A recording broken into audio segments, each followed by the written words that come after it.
the Coronavirus Act sunsets on midnight tonight.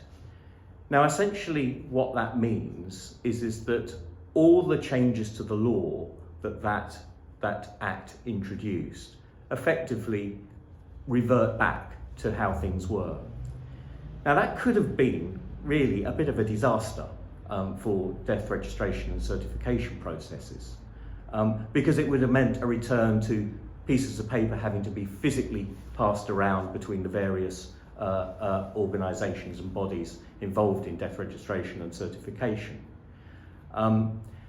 Fortunately, because of a lot of the work that NAFD has done in talking to government about that, in welcoming the changes that the Coronavirus Act introduced, most of the changes that the Coronavirus Act introduced to speed up and make more efficient the death registration and certification process, most of those are now being retained. Because what has happened is government have put through measures, put through Parliament, various bits and bobs of legislation to make sure that when the Coronavirus Act goes, those things can continue. So that's really good news. There is one thing that will revert back, which we're not so happy about, and that is the fact that families will have to go back to going into the registrar's office physically to register the death. Now, the government actually supported maintaining the remote registration processes, and in Scotland, actually, this is going to be retained. However, in England and Wales, I'm afraid we are going to have to revert back to physical attendance at the registrar's office.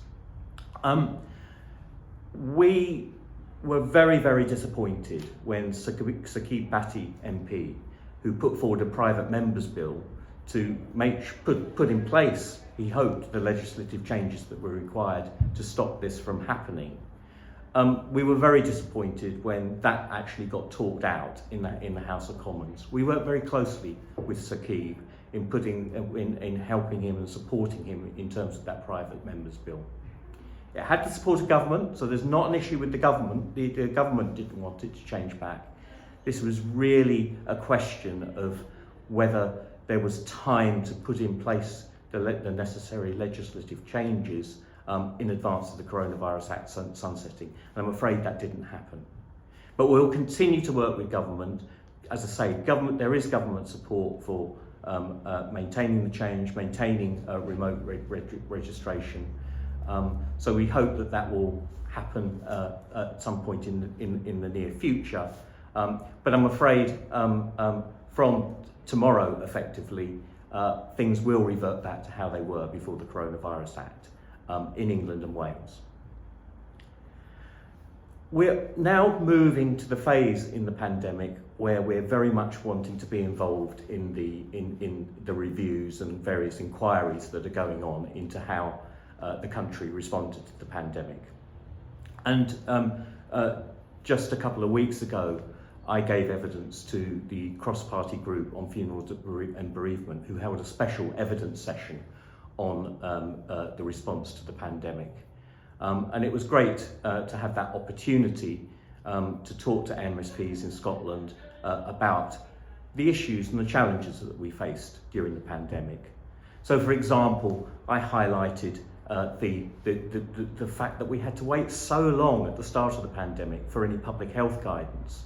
The guidance wasn't available until long after funeral directors were having to deal with the first wave of COVID deaths. I highlighted the fact that early on in the pandemic we had no access to the government's modelling, for example, which made it very, very difficult for businesses to plan because we didn't know what was coming. And of course, I highlighted other issues such as PPE shortages and the fact that there were issues around ever-changing guidance and legislation around attendance to funerals. So it was good to have that opportunity to talk to MSPs about all those issues that we faced. We'll now be looking to take full part in the UK's UK government inquiry into the pandemic. The terms of reference to that inquiry have now been published. We are feeding back on them. I was a bit disappointed to see that actually the funeral and bereavement sectors weren't explicitly mentioned in the terms of reference, and that's certainly something that we're now giving feedback to government. But we will certainly be involved in the evidence sessions going forward. And there's so much, I think, that we have to learn from our experience in managing the pandemic, and it's really important that we have that sort of opportunity to feed all that back to government.